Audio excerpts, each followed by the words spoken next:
Шайлоо алдындагы акыркы жүрүштөргө карата коомчулукта ар кандай өңүттөгү пикирлер айтылып жатат. Кече жакында түзүлгөн биригүүлөр бул жолку шайлоо сезонун ачып бергендей болду. Бул кадамды колдогондор да жок эмес. Тетирисинче, өткөн тарыхты карап, башкача көз караштагылар да бар.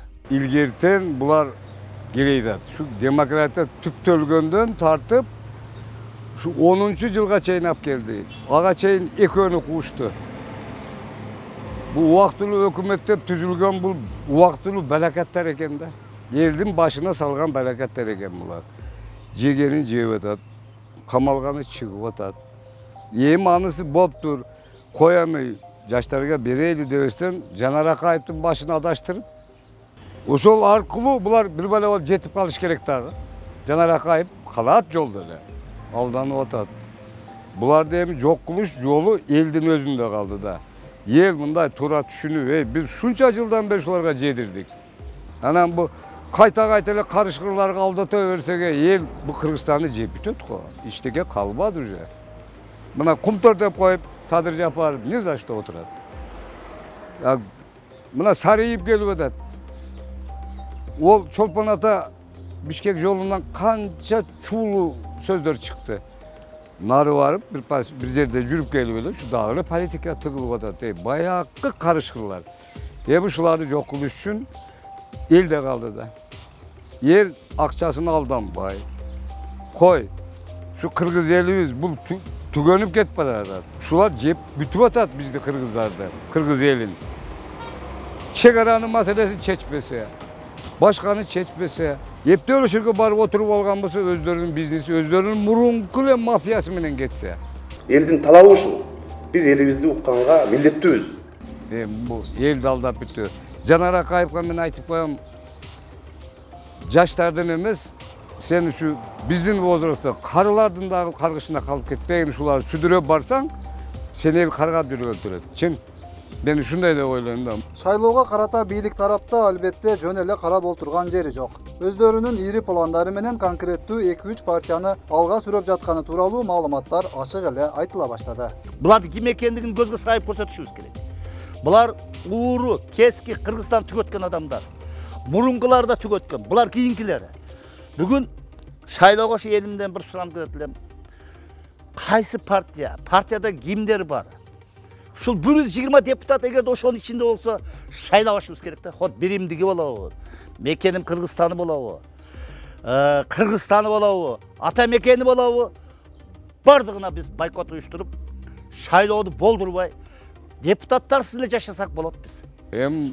Бийлик өзүнчө топтосо, анан булар алиги айдалгандар, куулгандар, башка кылып бир жаш баланы алдына салып алып, лидер кылып булар барса, ким олар? Булар жегиштер, булар башка, коррупционерлер, башка деп ел булардан отказ берди. Ушулар келгенде дагы бирөөнү кармайт дагы ошого акча берип коюп туруп, элдин башын адаштыр дейт. Булар ушу да илгерки шайлоонун политикасы ушу. Бул бойдон бүтпөйт го. Бул элди өтө наразы кылып атат. Элди наразы кылганда эмне болушун өздөрү деле билет го. Мына 10-cı жылкы тополонго Бакиевди айдагандар шарт түзө калышып, убактылуу өкмөттешип, ошолар кайтып келип атпайбы? Ошолар дагы эле жүрүп атпайбы? Отурганын чыгарып атат. Эмне жегенин кичине курсагын паш эткенден дагы келип ал эмне дегени? Бул кыргыз элин бир жолу эле маңгурт кул катары эсептеп алды да булар. Эл менен бир адам эл менен чечише албады да. Толку өздөрү чечип атат. Өздөрү каалаган партияны кылып атат. Элди булардын бир сөзү бар экен. Чукпа эл менен курсак элге ун менен кичиналигин таркатып койсок эле боло турган иш деген принцип менен келет булар. Буларга эми эл ишенбейт. Бирок дагы жетеленмеси бар да. Элде дагы деле жетеленме. Дүңдү көрөйүн. Шулардын барынан жогу пулун бере жеп ала берели, өлүп кетсин деген түшүнүк пайда болду. Onu bular labit etip aldı. Yerдің psikologиясын бұлар алып алды да. Ошо күн 5-6 күн қалғанда кішіне тарқатып қоясы қаяққа барады деген сөз де. Ел егерде өзімізді сақтайбыз десек, Қырғызстанды бүтіндігіні, жерімізді сақтайбыз десек, ел бардығымыз şu bir demege gelip durup Bularga atпор беришибиз керек да. Буларды ошол ак үйгө жеткизбестен, депутат мандат алдырбастан күрөшүбүз керек. Кыргызстандын жалпы бүгүнкү абалына 2010 жылдагы апрель жана июнь окуялары аны уюштургандардын убактылуу өкмөттүн түздөн-түз таасири белгиленет. Июньский событиянын башталышына ушулар себепкер деп эсептейм. Биз жүрдүк, көрдүк.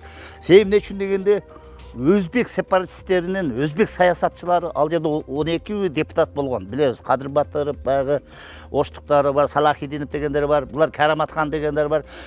Бардыгын жакшы билебиз булар ким экенин. Абдрасуловдарды ким менен байланышты булар?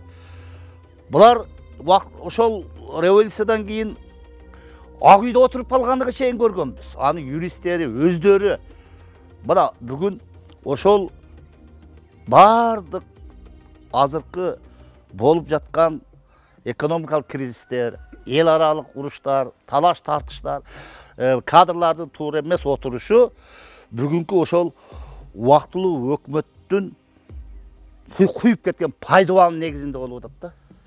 Эч ким жооп бербейт. Премьер-министр 1 жыл иштейт, кете берет.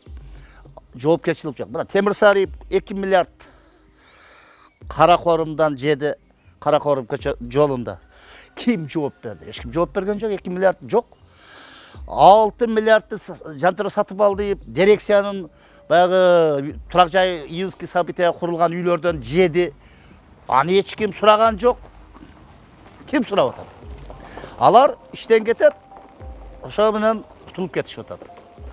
Мына ошон үчүн мен айтайын дегеним, бүгүнкү ансыз деле экономик тартыштыгы, мына эмигранттардын кайтып келиши өтө коркунуч абалды алып келе жатат да.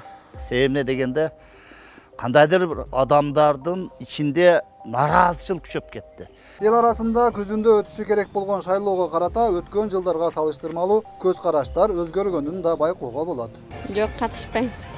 Кандай себептен шайлоого катышпайсыз? Себеби бизде баары мындай чындык болбойт да. Себеби көптөгөн нерсе сөздөр айтылат, бирок эч качан аткарылган эмес да, ушул күнгө чейин. Аткарылбайт дагы да ал нерсе. Ошо Элдин талабы көпчүлүк учурда комиссияда калып кетип атпайбы? Эл үчүн иштеген адамдар көбү камалып кетип атат. Ошол эле учурда куугунтукка алып атат саясий. Ошон үчүн эч кандай ишенич деле калбай баратат да азыр. Мына көрүп атасыңар, жалаң жемекей жумакайларды жокушубуз керек алар. Алардын ордуна мындай жакшы иштей турган патриоттуу жаштар келиши керек да. Анын иштесин, кыргыз элин көтөрсүн. Азыр эл түшүнүп калды, жаштар эле түшүнүп калды. Алданбаса керек эмес.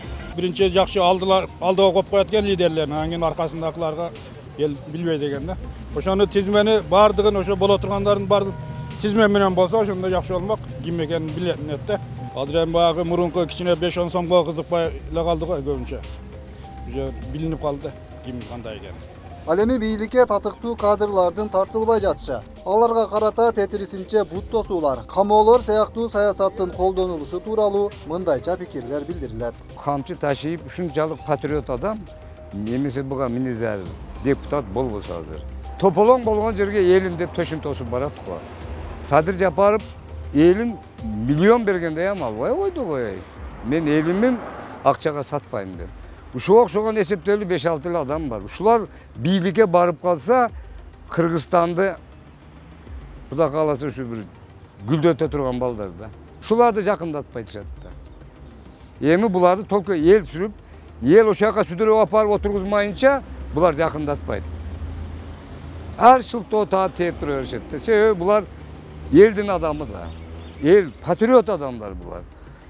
Калганын бири да патриот эмес. Мен ишенбейм калганына. Себеби элди ушунча алдап келди. 3 президент, 4 президент шайланды бизде. Ушу үчөөнүн акыбалынан сабак алыш керек да. 10-жыл Бакиев тугуду, Акаев тугуду. Мына Отунбаева кетти, Атамбаев коюлду. Олар кетти, эми Жээнбеков токто. Бардыгына мен элим үчүн мен туруп беришим керек десе, ушуга окшогондорду жанына апарып, сен мына ишти кыл, колуңан келген. Сен мына ишти кыл, сен мына регионду кара. Мындай десе, Жээнбековго өзү жакшы. Ошону кылайын десе да жанындагылар кылдырбай атат. Бирок эл пышы бүттү. Эл ушунчалык жек көрүп калды. Согуштагы Гитлерди жек көргөндөй көрүп калды бийликти. Азыр кайерге барсаң Şaşpasın bir gelse bilik oşa bar o yerde tona olsak degen el dugasın. Жақсы söz ukpayt aslında.